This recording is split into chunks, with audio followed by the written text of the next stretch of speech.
Hi guys, welcome to Chorley Station once again. It's very early, just gone 7 AM on Tuesday. You can accompany me on my journey to work today, and no drama today, nothing to say about the carnies versus the vegans. This is straight up serious things that are affecting the entire planet. I'm going to review a programme that aired on the BBC last night called Meat, a Threat to Our Planet. It wasn't my intended video. My intended video was going to be on the wedge-tailed eagles that a farmer apparently has shot 420 of these magnificent creatures to protect his livestock. And I was going to do a video on relating to the crop death though argument that carnies throw at vegans all the time, and I was going to talk about the fact that there are many animals killed during farming practices that they're just collateral damage, right? So, you know, intentionally shooting magnificent birds to protect your livestock is bad, it's horrible, but it's the tip of the iceberg. In the UK, we've got the badger cull that happens every year where thousands of badgers are massacred, supposedly to protect cows against bovine TB. I've talked about that on this channel before. And there's all sorts of pest control that goes on, killing rodents, and you know, rats, mice, and so on farms. There has to be, because these things are considered vermin. They breed very quickly, and they kind of overrun anywhere where there's, you know, straw, hay, animal dung, foodstuffs lying around. You're going to get a shed ton of insects plus a rodent problem. So are all of those animals taken into account? Right, this is the thing that's thrown at the vegans.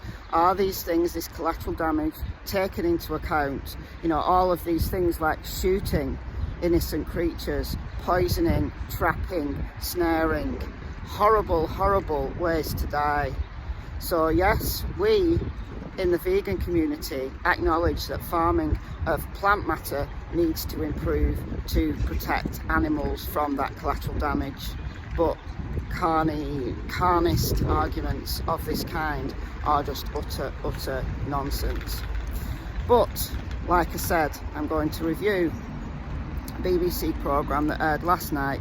It will be available on IPlayer, so if you're in a country that can access BBC IPlayer, please go and check it out. It was an hour-long programme hosted by Liz Bonin, who is a biologist, I think, and she's a meat eater, although she said at the end of the programme that she's now given up red meat, having learnt all of the things that she's learned in the process of her investigations. So that's what we're going to be doing shortly. Stay tuned. Family butcher. Doesn't that make it sound oh so wholesome? Look at it all. This is the morgue. Look at it. Those once and these. Those once were living, breathing, sentient creatures. Each one of these, once alive, stuck in some dingy, horrible barn just for human taste pleasure, nothing more. Oh look, here's the free from section. What do I need? I need some cheese slices. Where are they? There they are. You can have your treats. Yeah, processed food. But at least this is not death on my sandwich.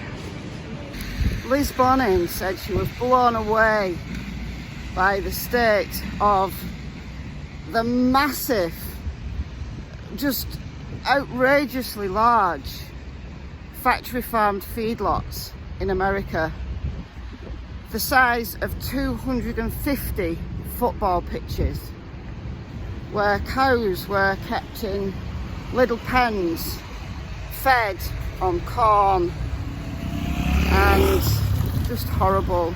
Also shots that vegans, all too frequently see, that other people think are abhorrent but seem to just ignore. Chickens packed into barns. In those barns, up to 30% of them die in some facilities. And the pigs, the highly intelligent, sensitive, sentient creatures, just gnawing at bars, again kept in horrible environments. Just brutal, absolutely brutal. In the UK, factory farming isn't quite so intensive yet.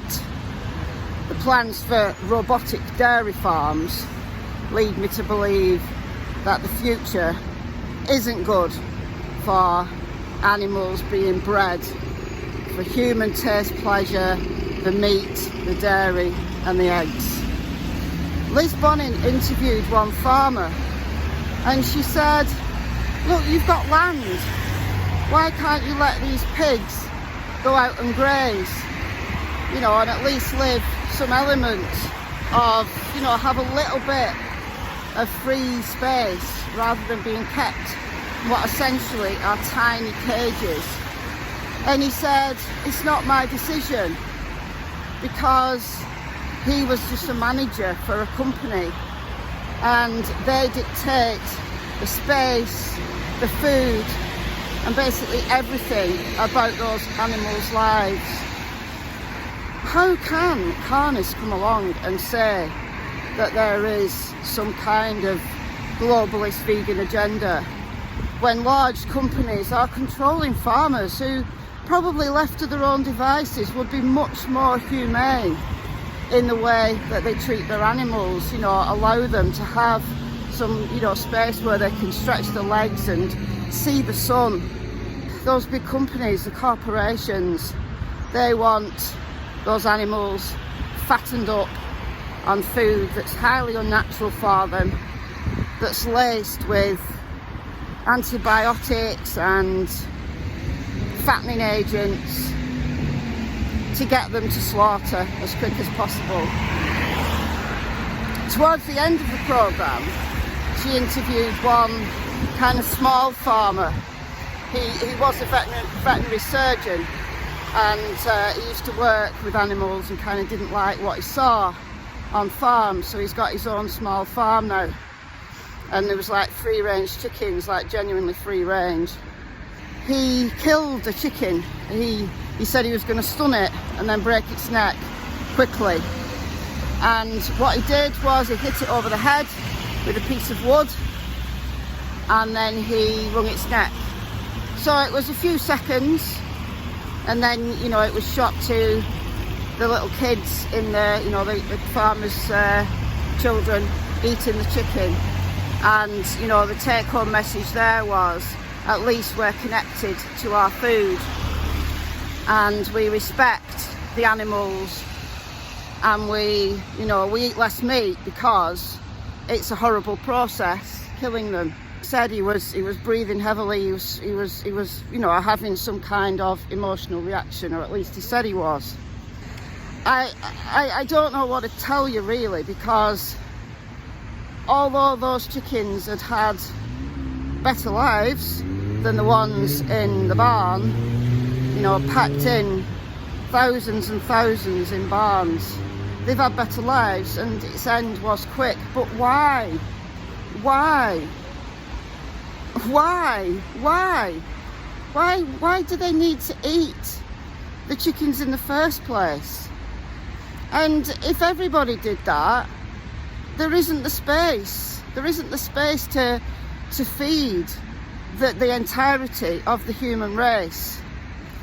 Living like that, the only viable way to feed the world, the 7 billion people at the moment on the planet, is to look at more sustainable ways in which to do farming. And although those small scale farms and the way, you know, collecting the methane, there was some shots of a farm that was collecting methane and using it to actually power the farm. You know, the argument was, you know, it's more sustainable, we're using the waste, and, you know, we're not using extra electricity and things like that. And, you know, Liz Bonning's argument was, you know, we need to look to science in a way to make meat more environmentally friendly. The whole aim of the programme was to talk about meat and its effect on the climate. That's not good enough for me. I'm sorry, that's not good enough for me. The argument was made right at the end, where she said, you know, people need to consider whether they need to eat meat at all. Why wasn't that the main thrust of the programme? Why do we need, science, animal science, to look for more sustainable ways for people to get their taste pleasure when there is absolutely one answer, and that one answer is to go vegan? But the social conditioning throughout the Western world is such that people believe that regardless of what, you know, even if they're willing to admit that animal husbandry in factory farms is horrific, and they're ready to admit, unless they're a climate science denier, ready to admit that animal farming for various reasons, for the land use, Liz Bonning flew over the Amazon where it just looked like the British countryside, you know, swathes and swathes and swathes, 5 football pitches per minute, per day, being just ravaged by people coming in, taking the land to set up cattle farms. And some of that beef is actually sold in the UK. I didn't know that, to be honest.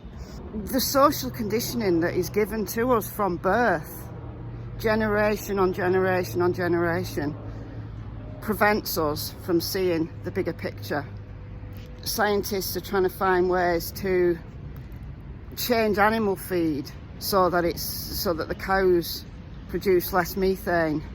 And there was some shots of a cow with literally a hole in its side, so that the scientists could have ready access to that cow's stomach without being, you know, needing to put a tube down its throat, so less cruel. And the cow didn't seem to be in any pain, but again I say, why? And they're testing the different food combinations for these cows. My question is why? And it's all about people living in this socially conditioned bubble and not seeing the bigger picture.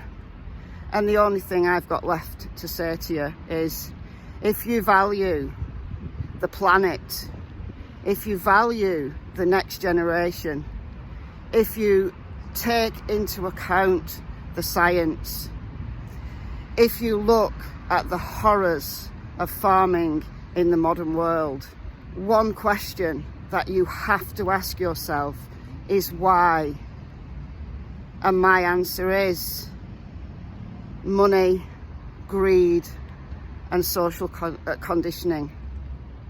And the only answer is go vegan. Go vegan now for the animals, those beautiful, beautiful, cruelly, insanely brutalized animals, for the planet, for the future, and for yourself, for your own self-respect. Go vegan. Guys, if you're enjoying the channel and you're not yet subscribed, please do so and help the channel grow. I am here 365, baby. Welcome to the new subs. I've got new subs coming in every day now since the Joey Carbstrong podcast. If you haven't seen it yet, go over to Joey Carbstrong's channel and have a look, where I talk about all of these issues in detail. And I'll speak to you soon, guys. I've got to go and work now. Bye.